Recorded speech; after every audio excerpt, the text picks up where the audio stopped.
السلام علیکم پیارے ویورز۔ ذہین لوگوں کی 11 نشانیاں۔ آپ لوگوں سے ایک سوال ہے کہ ایک ایسا بندہ جس نے یونیورسٹی سے ڈگری لی ہے اور ایک ایسا بندہ جس کی ایجوکیشن تو زیادہ نہیں ہے لیکن وہ ایک کامیاب بزنس مین ہے، تو ان دونوں میں سے کون سا آدمی زیادہ ذہین ہے؟ اب ایک نارمل آدمی شاید یہی جواب دے کہ جس بندے نے یونیورسٹی سے ڈگری لی ہے وہ زیادہ ذہین ہے، کیونکہ ہمارے ہاں عمومی یہی دستور ہے کہ جس بندے کی ایجوکیشن زیادہ ہے وہ زیادہ ذہین ہے۔ حالانکہ ایسا نہیں ہے۔ اگر آپ ہسٹری پڑھیں تو آپ کو کئی ایسے لوگ ملیں گے جن کی ایجوکیشن زیادہ نہیں تھی، بلکہ ان میں سے اکثر تو اسکول یا کالج سے نکالے ہوئے تھے۔ اگر آپ کو بھی لگتا ہے کہ آپ ایک انٹیلیجنٹ آدمی نہیں ہیں تو یہ ویڈیو غور سے دیکھیں۔ ویڈیو دیکھنے کے بعد شاید آپ کی رائے بدل جائے۔ کچھ مخصوص عادات اور نشانیاں ایسی ہیں جو صرف انٹیلیجنٹ لوگوں میں ہی پائی جاتی ہیں، اور یہ عادتیں باقاعدہ سائنٹیفک ریسرچ کا نتیجہ ہیں جنہیں فائنل کرنے کے لیے برسوں تک اسٹڈی کی گئی۔ اس ویڈیو میں آپ کے ساتھ 11 ایسی نشانیاں شیئر کروں گی جو تقریباً ہر جینیس انسان میں پائی جاتی ہیں۔ Number 1، you are empathetic. Empathetic کا لفظ امپیتھی سے نکلا ہے۔ امپیتھی کا مطلب ہوتا ہے کسی بندے میں پائی جانے والی وہ صلاحیت جس کی مدد سے وہ اندازہ کر لیتا ہے کہ اگلے بندے پہ کیا گزر رہی ہوگی، یعنی چیزوں کو دوسرے بندے کے پرسپیکٹیو سے دیکھنے کی صلاحیت کو امپیتھی کہتے ہیں۔ کچھ لوگ ایسے ہوتے ہیں جنہیں ذرا بھی دوسرے کا دکھ کا اندازہ نہیں ہوتا۔ وہ بات کرنے سے پہلے جج ہی نہیں کر پاتے کہ اس بات کو سن کر اگلے بندے کے دل پہ کیا گزرے گی۔ وہ اپنے خیال میں نارمل سی بات کرتے ہیں، لیکن حقیقت میں وہ بات سننے والے بندے کے لیے کافی زیادہ تکلیف دہ ہوتی ہے۔ اس کے برعکس ایک امپیتھیٹک بندہ یا دوسرے لفظوں میں ایک ذہین بندہ یہ اندازہ کر لیتا ہے کہ یہ بات اگلے کو اچھی لگے گی یا اس موقع پہ فلاں بات کہنا درست نہیں۔ ایک امپیتھیٹک بندہ یہ جج کر لیتا ہے کہ اگلے نے کوئی غلطی کی ہے، یا کوئی بندہ کسی محفل میں جانے سے ہچکچا رہا ہے تو اس کے پیچھے کیا وجوہات ہو سکتی ہیں۔ ایک انٹیلیجنٹ بندہ کسی کے چہرے کے تاثرات اور اس کی باڈی لینگویج کو دیکھ کر اندازہ کر لیتا ہے کہ اگلا بندہ مشکل میں ہے۔ اگر آپ بے حس نہیں ہیں اور آپ میں امپیتھی کی کافی زیادہ صلاحیت موجود ہے تو آپ بلا شبہ اپنے آپ کو انٹیلیجنٹ آدمی کہہ سکتے ہیں۔ Number 2، you are not easy to impress. ذہین لوگ اتنی جلدی کسی سے متاثر نہیں ہوتے۔ اکثر لوگ چھوٹی چھوٹی باتوں پہ اشش کر اٹھتے ہیں، جیسے کوئی بہت بڑی بات ہو گئی ہو، یا کوئی چھوٹا سا یا معمولی سا آئیڈیا بھی ان کے لیے بہت اہم اور کمال کا لگتا ہے۔ لیکن ذہین لوگوں کے معاملے میں ایسا نہیں ہوتا۔ ان لوگوں کا معیار عموماً عام لوگوں سے زیادہ ہوتا ہے۔ وہ باتیں جو عام لوگوں کو بڑی اہم اور ہائی کوالٹی کی لگتی ہیں، ذہین لوگوں کے لیے وہ باتیں عام ہوتی ہیں، اور ایسا ان کے وسیع نالج کی وجہ سے ہوتا ہے۔ جن باتوں سے عام لوگ عموماً بہت جلد امپریس ہو جاتے ہیں، ذہین لوگ انہیں یا تو پہلے سے ہی جانتے ہوتے ہیں یا پھر اپنے وسیع اور اونچے خیال اور معیار کے حساب سے وہ باتیں انہیں بہت عام لگتی ہیں۔ Number 3، you want to know every thing.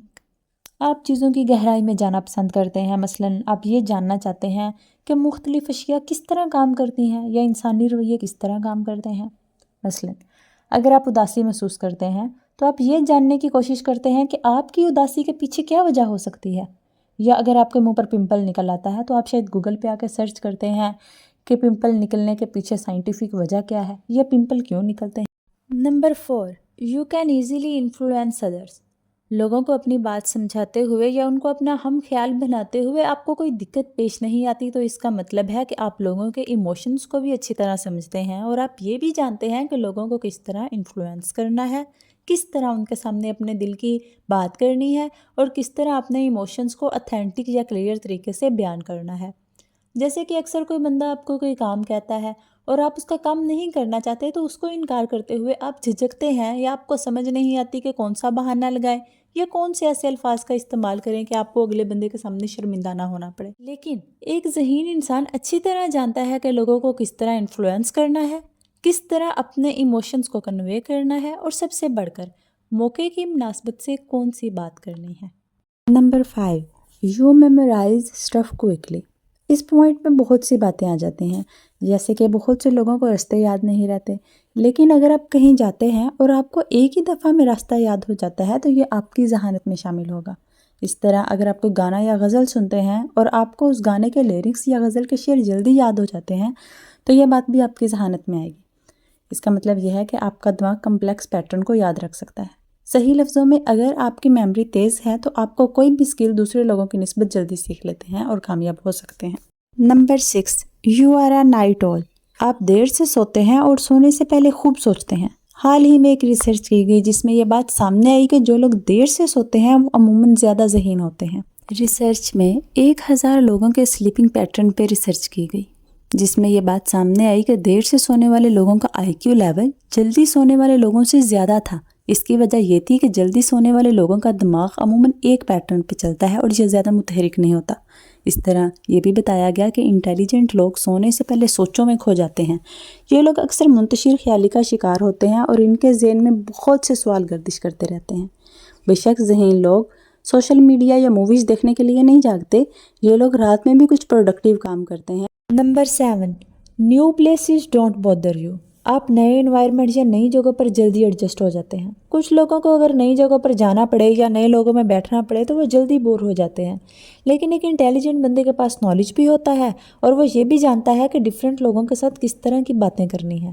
ذہین لوگوں میں فلو کے ساتھ چلنے کی صلاحیت پائی جاتی ہے۔ تھوڑا سا ڈیفرنٹ انوائرمنٹ انہیں پریشان نہیں کرتا، نہ ہی وہ انوائرمنٹ کی وجہ سے پریشان ہوتے ہیں، نہ ہی چپ کر کے ایک طرف بیٹھ جاتے ہیں۔ Number 8، you value solitude. آپ سولیٹیوڈ کی ویلیو کو اچھی طرح سمجھتے ہیں۔ سولیٹیوڈ کا مطلب ہے کہ کچھ وقت اکیلے رہنے کو ترجیح دینا یا کچھ ٹائم اپنے ساتھ گزارنا پسند کرنا۔ ہم میں سے کچھ لوگوں کا بالکل بھی یہ دل نہیں چاہتا کہ وہ اکیلے رہیں، بلکہ یہ چاہتے ہیں کہ وہ ہر وقت دوستوں یا دوسرے لوگوں کے درمیان موجود رہیں، کیونکہ ایسے لوگوں کو اکیلے رہنے میں بوریت محسوس ہوتی ہے۔ اس کے برعکس اگر ذہین لوگوں کو اکیلا رہنا پڑے تو ان کی طبیعت پہ یہ ذرا بھی ناگوار نہیں گزرتا، بلکہ اکثر لوگ جان بوجھ کر دوسروں سے جان چھڑواتے ہیں تاکہ کچھ ٹائم انہیں اکیلا رہنے کے لیے مل جائے۔ اب ایک عام بندہ کبھی بھی یہ گیس نہیں کر پائے گا کہ لوگ تنہا رہ کر کیسے انجوائے کرتے ہیں، کیونکہ ان کے نزدیک انجوائمنٹ کا نام ہی یہ ہے کہ دوستوں کے درمیان موجود ہوں یا دوسرے لوگوں کے ساتھ بیٹھ کر کسی کی غیبت یا مذاق اڑائیں یا کوئی فنی مووی یا پرینک وغیرہ دیکھ لیں۔ جبکہ ایک انٹیلیجنٹ بندے کے لیے سوچنے اور غور و فکر کرنے کے لیے بہت کچھ ہوتا ہے، اور اگر کچھ بھی نہیں ہے تو یہ لوگ نیچر کے مناظر کو شدت سے محسوس کرتے ہیں اور انجوائے کر لیتے ہیں۔ Number 9، you talk to yourself. ذہین لوگ اکثر اپنے آپ سے باتیں کرتے ہیں۔ خود کلامی یا اپنے آپ سے باتیں کرنے کو عموماً کسی نفسیاتی حادثے سے منسوب کیا جاتا ہے، لیکن نئی تحقیق کہتی ہے کہ یہ نقطۂ نظر غلط ہے۔ یوکے میں واقع بنگور یونیورسٹی کی تحقیق کے مطابق اپنے آپ سے باتیں کرنے والے لوگ زیادہ انٹیلیجنٹ ہوتے ہیں۔ نہ صرف یہ بلکہ اپنے آپ سے باتیں کرنے سے سٹریس بھی کم ہوتا ہے۔ اصل میں اس تھیوری کو ثابت کرنے کے لیے ایک تجربہ بھی کیا گیا جس میں 62 لوگوں کو علیحدہ علیحدہ کمروں میں بھیجا گیا جہاں انہیں دیا گیا مسئلہ حل کرنا تھا، اور ان کی حرکات اور طریقہ کار کو مطالعہ کیمرے کے ذریعے کیا گیا۔ جو لوگ پریشانی اور دباؤ کی حالت میں اپنے آپ سے باتیں کرتے رہے اور مسئلے کے بارے میں وقتاً فوقتاً اپنے آپ سے ہی کچھ نہ کچھ بولتے رہے، دوسرے لوگوں کے معاملے میں وہ لوگ مسئلہ حل کرنے میں جلدی کامیاب رہے اور ان کی کام پہ توجہ بھی زیادہ تھی۔ Number 10، your emotions are in control. آپ اپنے جذبات پہ قابو رکھنا جانتے ہیں۔ کیا کبھی آپ کے ساتھ ایسا ہوا ہے کہ آپ نے جذبات میں آ کے یا لمحے کی روح میں بہ کے کسی بندے کو اپنے بارے میں یا اپنے حالات کے بارے میں ایسی باتیں بتا دیں جن کے بارے میں بعد میں آپ کو لگا ہو کہ آپ نے اگلے بندے کے سامنے اپنے حالات کا رونا رو کے غلطی کی ہے؟ ذہین لوگ ہمیشہ کوشش کرتے ہیں کہ ان کے جذبات ان کی زبان کا کنٹرول نہ لیں، خصوصاً اس وقت جب وہ دوسرے لوگوں کے ساتھ موجود ہوں۔ ہم میں سے تقریباً ہر بندے کو ہی نہ چاہتے ہوئے ایسے صدموں یا تکلیف کے حالات کا سامنا کرنا پڑتا ہے جہاں پہ ہم تھوڑے بہت جذباتی ہو جاتے ہیں، تو یہ نارمل ہوتا ہے، لیکن ضرورت سے زیادہ جذباتی ہونا یا کوئی ایسی حرکت کر بیٹھنا جس میں ہمیں بعد میں پچھتانا پڑے تو یہ ذہین بندے کی علامت نہیں ہے۔ نمبر 11، بک ریڈرز۔ دوستو، اگر آپ سوچ رہے ہیں کہ میں اسکول والی بکس کی بات کر رہی ہوں تو آپ پریشان نہ ہونا، یہاں میں ان کی بات نہیں کر رہی۔ بکس سے میرا مطلب ہے سیلف ڈیولپمنٹ والی بکس کو ریڈ کرنا، جس سے ان کو اپنی زندگی میں رہنمائی ملتی رہے گی۔ جو ایسا کرتے ہیں وہ جینیس ہوتے ہیں۔ ایک سیلف ڈیولپ والی بک پڑھنے کا مطلب ہے کہ آپ نے اس مصنف کی زندگی کا سارا تجربہ لے لیا، اور تجربہ ہی اس دنیا میں سب سے مہنگی چیز ہوتی ہے۔ تو یہ تھی ذہین لوگوں کی 11 نشانیاں۔ تو کمنٹ کر کے ضرور بتائیے گا آپ میں کتنی نشانیاں ہیں۔